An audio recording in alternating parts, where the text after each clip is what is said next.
Isn't going to be sitting here being told how to think. I bought the books. You can buy them. You can look in them. And you can decide for yourself if you really think that's appropriate for 5th and 6th graders. It's not. Look down at the floor. But on the topic of trans, Charlie Kirk really stood up for the women and children. And he did promote the detransitioners because their voice matters too. It does. Especially when you're dealing with minors. Not adults. Minors. When you have this growing faction of trans people saying, hey, I was a trans minor and I made the wrong decision, at least wait till you're an adult. All of a sudden that's being considered transphobic and bigoted. I thought we were supposed to listen to them. Notice whenever you're being invited to hear another side, it's always a term for them. Oh, they're transphobic, don't listen to them. They're TERFs, they're anti-trans people, they're self-hating gays, self-hating blacks. What if they're just people with opinions? When you hear the buzzer, what about that? Racism. You are here in the wealthiest country ever, at an amazing university, with all the opportunity imaginable in front of you, and all you want to do is look backwards at everything that prevented you, when you are a glaring example that there is no systemic racism and you can actually achieve your wildest dreams. I never said that. Hey, I'm not the only black person who exists out there. There's so many people who this culture is affecting to this day. Do you know black Americans are the richest black people on earth? What's the Africa? Good morning. Okay, I need you to pull that up like right now. You can. Black Americans per capita on average. Can you put that up? I'm hosting an event right now. I don't know what to tell you. But anyone can fact check me on this. So you cannot find a black majority country or any country where black people have significant representation where they are as wealthy, because even the poorest people in America are in the top 5%, the top 2% of wealth around the world. And so my whole belief is stop acting like you're a victim and start making better choices. That's not racism. Don't move. I'm gonna get I am my ancestors' dream. You might want to hang on to something. Word of advice. I'm in the deep south, Tennessee.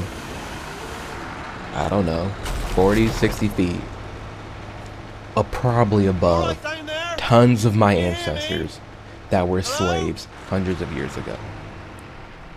Living their dream right now. I am my grandfather's dream, who could not speak openly like this, who actually dealt with the Jim Crow laws, who actually dealt with the real racism. I'm afforded every opportunity any white person is in this country right now. Are there economical differences? For sure. Are there some systemic things that we can get into? For sure. But I'm not going to sit here and act like I don't have it better than every other generation of black people that have come before me in this nation. I have it better. We all have it better. We genuinely do. I don't understand how people can sit here and call Charlie Kirk a racist when even back in 2018, 1920, hosted events like the Young Black Leadership Summit, where he would take 200 to 300 young black people all across the United States, invite them to DC, invite them to meet the president, invite them to the White House, invite them on this journey and this conference to learn more about the black history in this nation from other black people, to hear about stories that aren't taught in schools, to see a different side of our past as victors and not victims. You know, being a part of founding organizations like Blexit, where they are active in a ton of different states, in a ton of low-income black neighborhoods, giving young black kids mentors, school supplies, rides, field trips, events, block parties. That man. But people just want to say, oh, he was racist because he said this one thing. That's not how this works. You're allowed to have an opinion. You're allowed to say things. And also, you as a person watching this video, you're allowed to fact check everything for yourself. You're allowed to think deeper and think critical about the things that are being said. That's okay for you to do. And the things Charlie Kirk often talked about blew my mind, especially on the topic of race. Because as someone, again, who was in the streets marching with BLM, crying my eyes out because of the pain that I felt being a black man in America and a gay man, double marginalized, double victimized, and going to these events and meeting these people and talking to these people and realizing, wow, actually I don't have it that bad. You could have told me 10,000 black people were being shot and killed by the police, unarmed. And most years,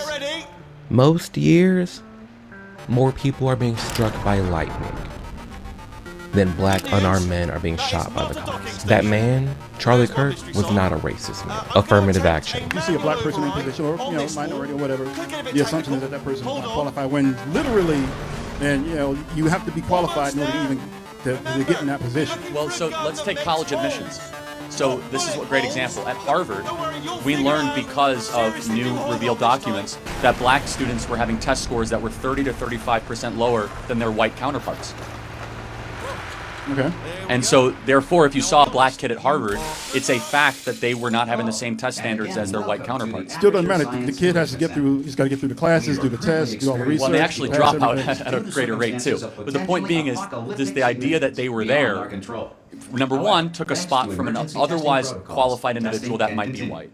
And they were not there on the same merits. So what we want is the same rules for everybody. You're making the assumption that they're not qualified in order to get in. In order to even get there, it's not the considered. assumption, it's the data. So for example, it's literally at Harvard, you had kids with perfect SAT scores, perfect ACT scores that were white. So that makes a degree from Harvard worthless then. Well, you're exactly right. Yeah, actually, Harvard's degree is becoming more worthless because it's more race-based than merit-based. You're exactly right.